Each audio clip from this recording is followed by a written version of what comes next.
আজকের রেসিপি ভাপা দই। এইভাবে একবার ভাপা দইয়ের রেসিপিটা বাড়িতে বানিয়ে দেখতে পারেন।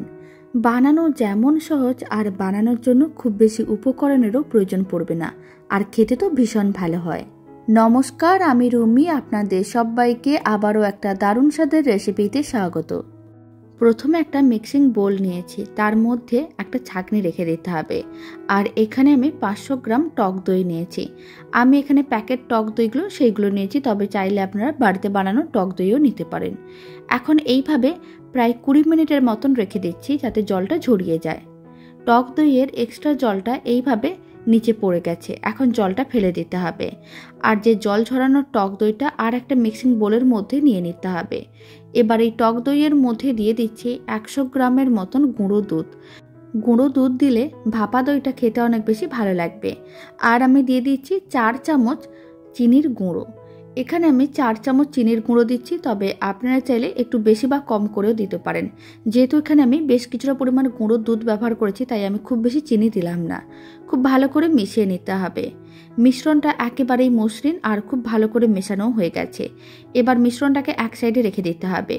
দইটি বসানোর জন্য আমি এখানে এরকম একটা পাত্র নিয়েছি, তবে আপনারা চাইলে স্টিলের বা মাটির পাত্রও নিতে পারেন। পুরো মিশ্রণটাই দিয়ে দিলাম, তারপর খুব ভালো করে এইভাবে ওপরটা একটু সমান করে দিচ্ছি।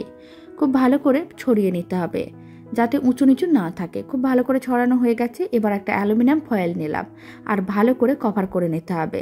আপনারা চাইলে স্টিলের পাত্র দিয়েও কভার করে নিতে পারেন, কোনো অসুবিধা নেই। অ্যালুমিনিয়াম ফয়েলটা খুব ভালো করে কভার করে নিয়েছি। আর এইদিকে কড়াইতে কিছুটা পরিমাণ জল গরম করে নিয়েছিলাম, তার মধ্যে এরকম একটা স্ট্যান্ড রেখে দিতে হবে আর দইয়ের পাত্রটি বসিয়ে দিতে হবে। তারপরে ফ্লেমটা মিডিয়ামে রেখে এইভাবে 15 থেকে 20 মিনিটের মতন রান্না করে নিতে হবে, তাহলেই ভাপা দইটা রেডি হয়ে যাবে। 20 মিনিট রান্না করে নিয়েছিলাম, এখন ফ্লেমটা অফ করে দিচ্ছি। আর দইটাকে 1 ঘন্টার মতন ফ্রিজে রেখে ঠান্ডা করে নিয়েছিলাম, কারণ দই একটু ঠান্ডা ঠান্ডা খেতে অনেক বেশি ভালো লাগবে। প্রথমে অ্যালুমিনিয়াম ফয়েলটা খুলে নিতে হবে, তারপর এরকম একটা হাতা নিতে হবে। সাইডগুলোকে এইভাবে একটু আলাদা করে দেখে নিলাম। আপনারা দেখুন খুব সহজে দইটা ডিমোল্ড হয়ে যাবে।